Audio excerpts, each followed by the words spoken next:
నమస్తే. పత్రికలో నేటి వార్త: ఉద్యోగుల సమస్యలు సత్వరం పరిష్కరించాలి.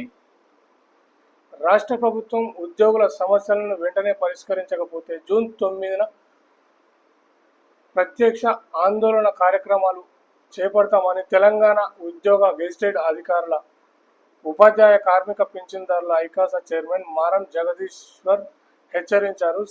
సమస్యల పరిష్కారంలో ప్రభుత్వ నిర్లక్ష్యం వైఖరితో సుమారు 13.31 లక్షల మంది ఉద్యోగుల ఇబ్బందులు పడుతున్నారని ఆందోళన వ్యక్తం చేశారు. ఉద్యోగ సంఘాల ఐకాస ఆధ్వర్యంలో ఆదివారం హైదరాబాద్ బాగులింగంపల్లిలోని సుందరయ్య కళా నిలయంలో జరిగిన రాష్ట్ర స్థాయి ఉద్యోగుల సదస్సులో ఆయన మాట్లాడారు. గత భారత సర్కారు విధానాలతో తీవ్ర అసంతృప్తిలో లోనైన ఉద్యోగులు రాష్ట్రంలో కాంగ్రెస్ అధికారంలో రావడానికి కీలక పాత్ర పోషించారు.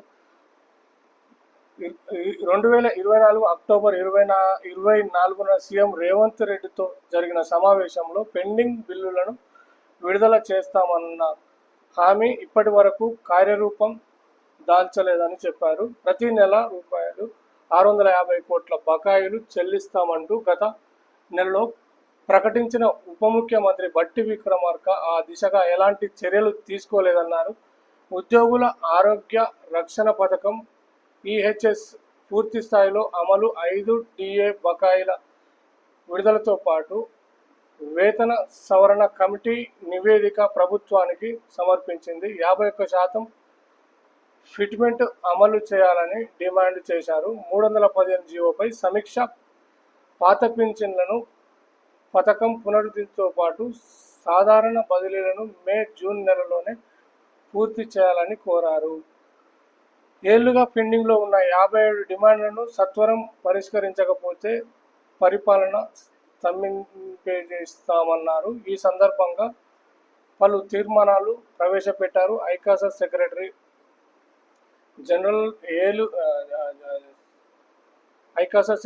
జనరల్ ఏలూరి శ్రీనివాసరావు, అదనపు సెక్రటరీ జనరల్ దామోదర్ రెడ్డి, కో చైర్మన్లు చావా రవి, సుధానంద్ గౌడ్, మణిపాల్ రెడ్డి, మధుసూదన్ రెడ్డి, లింగారెడ్డి, నేతలు ముజీబ్ హుస్సేన్, విక్రమ్, కృష్ణ యాదవ్, లక్ష్మయ్య, సత్యనారాయణ, కిరణ్ కుమార్, పార్వతి, మరియమ్మ, వివిధ జిల్లాల నేతలు పాల్గొన్నారు.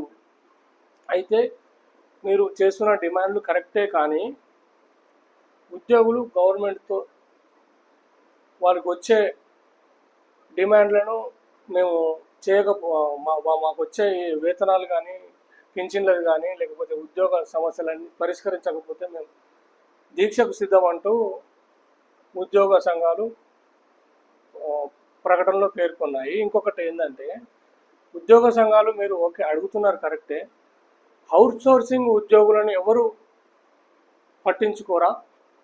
వాళ్ళు కూడా ప్రభుత్వంలో భాగమే కదా. అవుట్సోర్సింగ్ ఉద్యోగులు వాళ్ళ శ్రమ దోపిడీ గవర్నమెంట్ ఎలా చేసుకుంటుందంటే, వాళ్ళు చిన్న స్థాయి అవుట్సోర్సింగ్ ఉద్యోగులు చిన్న స్థాయిలో ఉన్నారు. వాళ్లకు జీతాలు తక్కువ, పనిభారం ఎక్కువ ఉంటుంది, వాళ్ళకు జీతాలు అనేది చాలా తక్కువ ఉంటాయి. వాళ్ళని శ్రమ దోపిడీ చాలా వరకు గవర్నమెంట్లు కొన్ని ఏళ్ళుగా చేసుకుంటూ వస్తున్నాయి. వాళ్ళు అదే మాకు ఆధారం అంటూ అవుట్సోర్సింగ్ ఉద్యోగులు అయితే చాలా కష్టపడుతున్నారు. వాళ్ళకు అసలు జీతాలు పెంపు కాదు కదా, వాళ్ళకు కనీసము ఉద్యోగ భద్రతను కల్పించాలిగా. పర్మనెంట్ మాట దేవుడెరు, పర్మనెంట్ చేయమని వాళ్ళు కూడా కోరట్లేరు. రేవంత్ రెడ్డి గారు చెప్పినట్టుగా అవుట్సోర్సింగ్ ఉద్యోగులకు ఒక కార్పొరేషన్లకు తీసుకొచ్చి వాళ్ళకు ఉద్యోగ భద్రత అనేది కల్పించాలి కదా. గవర్నమెంటు అంతకుముందు ఇచ్చిన హామీలలో అవుట్సోర్సింగ్ ఉద్యోగులకు కూడా ఒక హామీ ఇచ్చారు. మేము మీకు ఒక కార్పొరేషన్ తీసుకొచ్చి దాని కింద మీ ఉద్యోగ భద్రత కల్పిస్తామన్నట్టు ప్రకటించారు. అది ఏమైంది? అది చేయాలి కదా. వీళ్ళు ఉద్యోగులు ధర్నాలు చేస్తున్నారు. మరి అవుట్సోర్సింగ్లో ఉద్యోగుల మాట మీరు మాట్లాడరా? సెక్రటరియట్ నుంచి జిల్లా స్థాయిలో, గ్రామ స్థాయిలో చాలామంది అవుట్సోర్సింగ్ ఉద్యోగులే పనిచేస్తున్నారు గవర్నమెంట్లో ఈరోజు. మరి వాళ్ళ ఆ, జీతభత్యాల గురించి వాళ్ళకు ఈ ఉద్యోగ భద్రత గురించి ఎవ్వరు మాట్లాడే ప్రయత్నం గవర్నమెంటు ఈ సంఘాలు చేయరు. గవర్నమెంటులో ఉన్న ప్రభుత్వంలో ఉన్న ఏ ముఖ్యమంత్రి సమీక్ష జరపడు, ఏ మంత్రులు జరపరు, ఏ యొక్క నాయకుడు కూడా అవుట్సోర్సింగ్ ఉద్యోగాలను పట్టించుకునే పరిస్థితి ఎవరికి కూడా లేదని చెప్పి నేను మన న్యూస్ తరఫున క్వశ్చన్ చేస్తున్నా. అవుట్సోర్సింగ్ ఉద్యోగులను ముఖ్యంగా వాళ్ళకు ఉద్యోగ భద్రత కల్పించాలని చెప్పి మన ఆర్ న్యూస్ హెచ్డి తరఫున కోరుకుంటున్నా. మీరు కూడా ధర్నా చేయండి. అవుట్సోర్సింగ్ ఉద్యోగులను వెంట నడిపించుకుంటూ వాళ్ళ సమస్యలు కూడా మీరు కొట్లాడాలి. మీకు జీతాలు పిఆర్సీ పెంచే ముందు అవుట్సోర్సింగ్ ఉద్యోగాలు గుర్తుకొస్తారు. అది పెరిగిన తర్వాత వాళ్ళని పట్టించుకోరు, వాళ్ళని తీవ్రంగా శ్రమదోపిడీ చేస్తారు. దయచేసి చెప్తున్నా, గవర్నమెంట్ అవుట్సోర్సింగ్ ఉద్యోగులకైతే న్యాయం చేయాలని చెప్పి మన ఆర్ న్యూస్ తరఫున కోరుకుంటున్నా. ధన్యవాదాలు.